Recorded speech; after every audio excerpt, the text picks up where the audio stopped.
27 রোজা হওয়ার আগে অন্তত একবার হলেও এই আমলটি করুন। সময় লাগবে মাত্র 1 মিনিট, কিন্তু ইনশাআল্লাহ ফল হবে অমূল্য।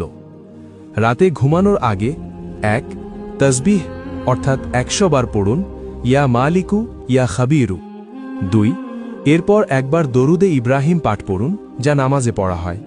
3 তারপর 2 হাত তুলে আপনার মনের চাওয়া, সন্তানের জন্য, সম্পর্কের জন্য, ভিসার জন্য অথবা যে কোনো কঠিন কাজ সহজ হওয়ার জন্য আল্লাহর কাছে দোয়া করুন।